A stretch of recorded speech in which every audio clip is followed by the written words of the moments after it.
Oi pessoal, tudo bem? Eu sou a Fabiana, professora de História, e eu tô aqui para dar algumas dicas especiais para os alunos que vão concorrer à Bolsa.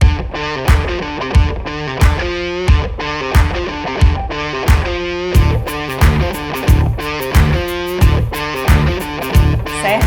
Primeira coisa que eu gosto de falar para os meus alunos é que, assim, para qualquer prova de História ou humanas no geral, vocês precisam ter em mente que a interpretação é a chave. Principalmente daquelas questões em que elas têm textos. Texto 1, texto 2, um enunciado longo. Então, assim, a primeira coisa que eu te digo é, pega a tua prova, lê o enunciado, lê o texto, faz uma leitura de reconhecimento do tema, certo?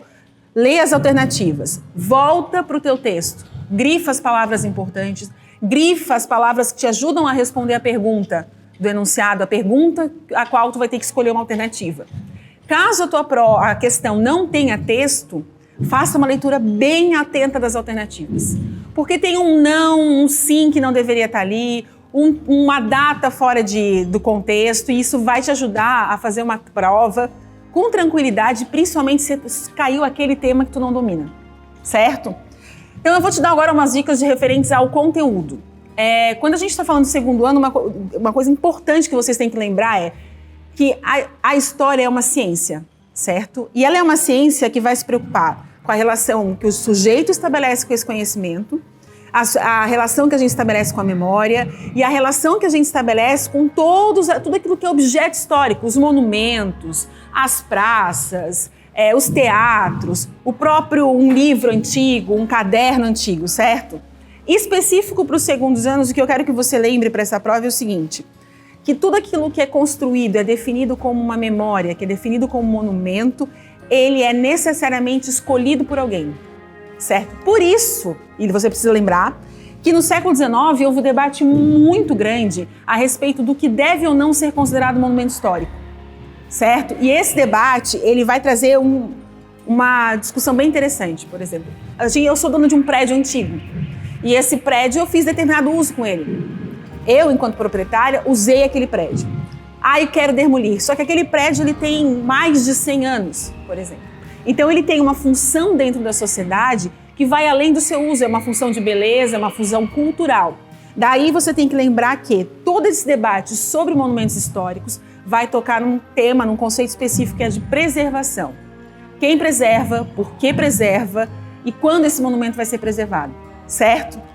Outro tema importante para você lembrar para a sua prova é que quando a gente está lá estudando história, né, o início, né, da história, a gente trabalha sobre conceito, história, monumentos, memória, cultura, etc. Mas aí a gente começa a entender como a nossa sociedade chegou onde ela está hoje, como que as coisas começaram. E um tema bem importante, uma dica é você pensar e voltar nos teus textos, nos teus cadernos, na discussão sobre as cidades, a origem das cidades. Se a gente fosse pegar a história naquela linha mestra, a gente tem pré-história, a gente tem antiguidade, a gente tem história medieval, a gente tem moderna e contemporânea. Em todos esses contextos haviam cidades, certo? O que a gente tem que pensar é que a cidade antiga, ela é uma cidade baseada nos templos, baseada na polis grega, certo? A medieval e a cidade contemporânea, elas são muito próximas. A gente está muito mais próximo de uma cidade medieval do que qualquer outra na linha da história, certo? E essa cidade contemporânea e também a medieval, elas vão ter como base o comércio, elas vão ter como base o surgimento de novas profissões. E aí eu quero que tu lembres de uma coisa. O Jacques Legoff vai dizer o seguinte, que a cidade é um agrupamento de profissionais especialistas. Então, o que tu tens que entender? Que a cidade ela é uma transformação urbana, mas ela também envolve a transformação na vida dos indivíduos, o surgimento de novas técnicas, o surgimento de novas profissões, certo? E para fechar, quando a gente está falando de cidade, está falando de história, tem um momento anterior à antiguidade, que é a pré-história, que é aquilo que a gente poderia pensar que dá início a diversas coisas que hoje ainda a gente vive. Os primeiros povos, eles eram nômades, certo? Isso não significa que em nenhum momento eles pararam e construíram pequenas moradias. Não se estabeleceram por um determinado momento e formaram uma moradia estável. Eles permaneciam viajando atrás de alimento, mas quando eles permaneciam num determinado lugar, eles ali estabeleciam uma casa que seja por um tempo, 1 mês, 2 meses, certo? Espero que essas dicas te ajudem e, mais uma vez, leia com calma. A chave está na interpretação. Fala, Futuro Leão 2023. Aqui é o professor Léo Maia. Vou dar umas dicas de história para vocês do segundo ano.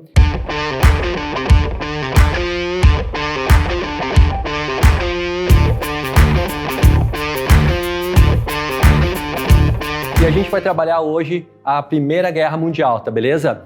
Primeira Guerra Mundial, muito importante. Por quê? Porque ela vai ser o primeiro conflito armado que a gente vai ter a nível mundo. Esse conflito armado, ele vai estar dentro de um contexto histórico. Qual é o contexto histórico? Esse contexto histórico basicamente é Belle Époque. Belle Époque é um movimento onde o mundo vivia em entusiasmo tecnológico, cultural, de artes. E essa Belle Époque trouxe um entusiasmo que o mundo inteiro conseguiu trazer a partir desses elementos. Vamos lá. Partindo desses elementos da Belle Époque, a gente vai ter alguns contextos que giram em torno. A gente vai ter o neocolonialismo, que é as potências europeias que estão lá na África e na Ásia fazendo um neocolonialismo, e a gente vai ter um nacionalismo exacerbado. Que nacionalismo exacerbado vai ser esse? Esse nacionalismo vai estar basicamente dentro de um contexto também, principalmente lá nos Balcãs. Isso é uma dica muito importante, tá? Os Balcãs viviam um momento de efervescência. Isso gerou um conflito que mais para frente a gente vai ver, que vai gerar a Primeira Guerra Mundial. A Primeira Guerra Mundial ela vai se dar de 1914 a 1918. Esse conflito ele vai ter um estopim. Esse estopim ele vai se dar basicamente por causa de alguns fatores que já existiam. Um desses fatores, lembra? Paz armada. Os países da Europa eles estavam harmonicamente pacíficos, porém se armando. Nesse sentido, a gente vai ter o Império Austro-Húngaro anexando a Bósnia. Vamos ter nacionalistas que são da Sérvia fazendo um atentado num brother chamado Francisco Ferdinando. Francisco Ferdinando vai ser assassinado. Ele vai ser assassinado e a gente vai ter uma junção de países que vão entrar no lado da galera da Sérvia. E no outro lado, a gente vai ter uma galera que vai se opor. E isso vai ser a chamada Tríplice Aliança. A Tríplice Aliança, olha para o slide e veja, Alemanha, Império Austro-Húngaro e a nossa Itália. Esses 3 países vão formar uma aliança, né? Uma aliança que vai ser chamada Tríplice Aliança, e a Tríplice Entente vai ser a galera que vai ir contra. Essa galera vai ser Rússia, Inglaterra e França, e posteriormente, quando vocês olharem no slide, 1917, Estados Unidos entra, beleza? Partindo disso, a gente vai ter alguns eventos paralelos acontecendo a tudo isso. Isso é muito importante. Dica de prova, Revolução Russa. A Revolução Russa vai acontecer lá em 1917. O que acontece com a Revolução Russa? A gente vai ter uma coisa chamada czarismo. O czarismo vai ser o czar, vai ser uma monarquia, e essa monarquia vai ser derrubada pelos bolcheviques. Os bolcheviques vão ter 2 figuras marcantes. Uma delas, Vladimir Lenin, e a outra, olhem só, dica de prova, Stalin. Stalin é um cara que vai ser um ditador naquele momento e ele vai ser um cara que vai ter uma ideia de culto ao líder, tá? Isso é muito importante para a gente verificar essa questão da ditadura do Stalin. A dinâmica da nossa Revolução Russa, que aconteceu em 1917, ela vai ser totalmente dinâmica nas questões sociais, ela vai fazer uma ruptura total. Se por um lado a gente tinha um czar que era monarquista e apoiado pela nobreza, pela burguesia e pelo clero, agora a gente vai ter os bolcheviques dentro do operariado. Então a gente toma o poder nesse sentido, o Lenin acaba tomando o poder e a Rússia acaba se retirando na guerra nesse tempo. A Rússia sai da guerra, dica importante, quem vai entrar na guerra? Estados Unidos. 1917 os Estados Unidos entram na guerra para ajudar a galera da Tríplice Entente a terminar com essa guerra. Por quê? Porque os Estados Unidos tinham interesse comercial. Esse interesse comercial se dava a partir da ideia da venda de armamentos e comida que vinha para a Europa. Olha só, outra dica extremamente importante. Vai acabar a guerra. Os vencedores ficaram de boas? Ganhamos? Tá tudo tranquilo? Não. Todo mundo saiu prejudicado, até mesmo quem venceu. Todos os países saíram prejudicados. Dica importante de prova, tá? Estados Unidos, Estados Unidos estava lá no outro lado, lá na América, não teve nenhum problema e foi um dos grandes vencedores da guerra, né? Olha só, quais são as consequências que a gente vai ter? Consequências do fim da Primeira Guerra. Uma consequência importante vai ser a Liga das Nações. O que é a Liga das Nações? É um pré-embrião da ONU. Vai ser uma galera, os países vão se juntar e vão fazer o seguinte, vamos juntar a galera para que não tenha mais guerra. Funcionou?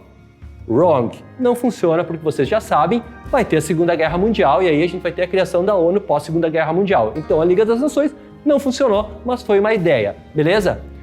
Outra coisa, dica importante de prova, presta atenção, Tratado de Versalhes. O Tratado de Versalhes vai colocar quem como grande culpado dessa guerra? Vai ser a nossa Alemanha. A Alemanha vai ser a culpada da guerra, ela não vai poder ter um exército de mais de 100 mil pessoas, ela não vai poder mais fabricar arma e ela vai ter que devolver territórios. Então a Primeira Guerra Mundial vai fazer com que a Alemanha saia muito prejudicada. E essa ideia da Alemanha sair prejudicada gera uma coisa muito importante chamada revanchismo. O revanchismo nada mais é do que aquela ideia de que perdemos a guerra, mas fomos injustiçados. Essa questão da injustiça, mais para frente, a gente vai ver que é o estopim da Segunda Guerra Mundial, que a gente tem a ascensão do Hitler, tá? Essa questão do revanchismo vai ser muito importante. Porém, o que a gente precisa ver até aqui é esses elementos para a gente compreender quais foram os fundamentos históricos que deram as causas e o que ocorreu como consequências na Primeira Guerra Mundial. Então, mais uma vez, retomando, Primeira Guerra Mundial, 1914, 1918, elementos do contexto histórico. Vivíamos a Belle Époque, vivíamos um momento de muita cultura, entusiasmo tecnológico. A gente tem, então, o assassinato do Duque, né, do Arquiduque Francisco Ferdinando, e a gente tem todos esses países se envolvendo na guerra.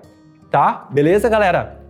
Por fim, quero me despedir, né, agradecer, espero encontrá-los vocês o ano que vem, espero que vocês façam uma boa prova, espero que vocês fiquem tranquilos, vejam essas dicas, trabalhem esses conteúdos e nos vemos o ano que vem. Valeu, falou! Oi pessoal, tudo bem? Eu sou a Fabiana, professora de História, e eu tô aqui para te dar algumas dicas se você é o aluno que vai prestar o concurso para a bolsa para o 3º ano do ensino médio.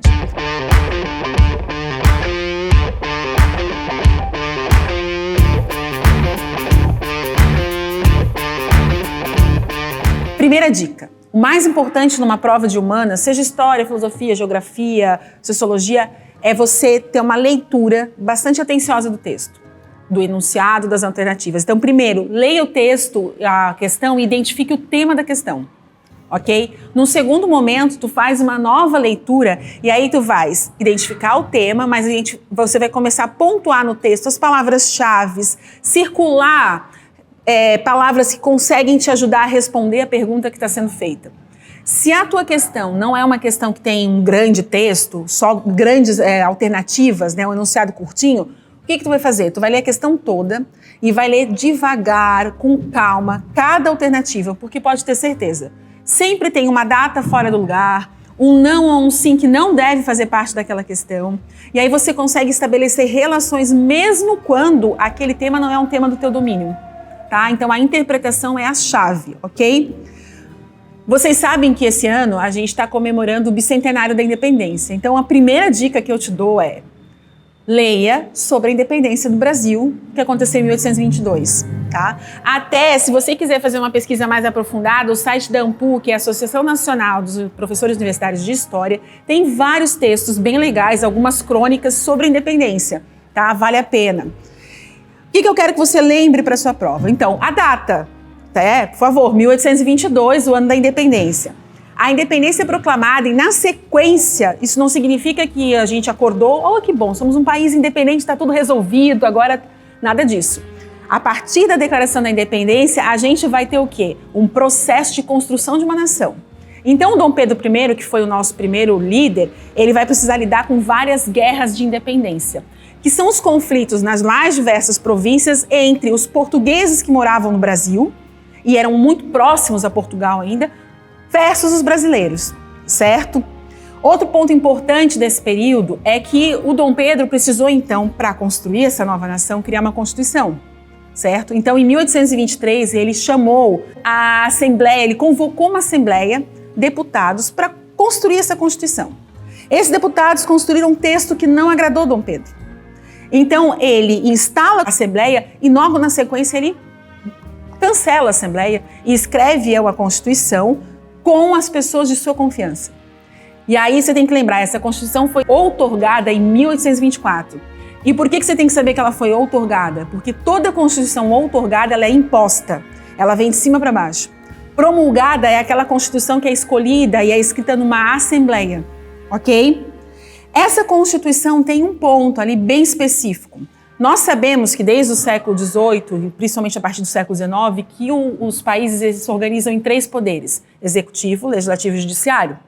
No Brasil, a partir da Constituição de 1824, a gente tem o poder moderador. Não esqueça, poder moderador, ok? O poder moderador é aquele que daria controle praticamente absoluto ao Dom Pedro. Por exemplo, ele podia indicar os presidentes para as províncias. Os presidentes seriam os nossos governadores, ok? Ele poderia nomear senadores, ele poderia interferir nas leis que estavam sendo construídas, tá? Então é como se os 3 poderes estivessem aqui e Dom Pedro acima deles. Chega um determinado momento, lá por 1830, 1831, o Dom Pedro, ele precisa voltar para Portugal por vários fatores. Se você quiser dar uma pesquisada, joga lá no Brasil Escola, que tem uns conteúdos bem interessantes. Ele estava com uma impopularidade altíssimo, por N fatores. E aí ele vai embora para Portugal. Ele assume o trono do seu antigo país, né? E a partir dali a gente vai viver um período muito delicado na nossa história, que é o período regencial, 1831 a 1840, certo? A gente vai ser governado por regentes, ok? Esses regentes, eles vão ter que lidar com uma situação muito delicada, que são as rebeliões. Muitas rebeliões pelos mais diversos motivos. Sejam as elites locais que estavam descontentes, sejam as pessoas que queriam mais mudanças, queriam transformações na sociedade mais profundas, por exemplo, a questão da escravidão. O fato é que o período regencial foi muito, muito tumultuado e os regentes tiveram que lidar com bastante problemas. Diante disso, em 1834, por exemplo, foi necessário fazer uma reforma na Constituição e a gente chama isso de ato adicional, não esquece, ato adicional. E o que isso vai mudar na nossa realidade política? Vai ser permitida a existência de assembleias legislativas, ou seja, cada província vai poder definir quanto cobrar de imposto, o que fazer com esse imposto. Até então isso não existia. E pasmem, o poder moderador ele vai ser suspenso. Não vai mais existir isso nessa Constituição por enquanto.